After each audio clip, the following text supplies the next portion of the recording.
Hello guys, welcome back to Good Tips. In this video I'm going to talk about how to stop sharing photos between iOS devices in the same Apple ID. As you can see that for some of you guys it will be like a very huge headache when you have the same photos on both the iPhone as well as on the iPad, which you have the same Apple ID. So we're going to talk about how to fix this up. So to do this, first thing what you have to do is you just have to go to settings, and from here you have to follow the next instruction. That is, from here you have to scroll down a little bit and you have to click on photos icon at the bottom.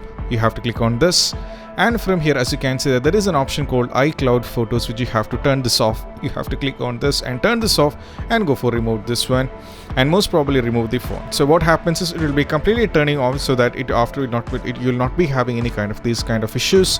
And this is what you have to do. And also in between you can get back to the same, and this issue is completely being solved. And this is one of the easiest way how you can completely do this up.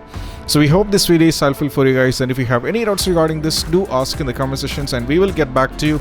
And this is Shahin officially signing off from Good Tips. Keep practice social distance, be safe and stay safe.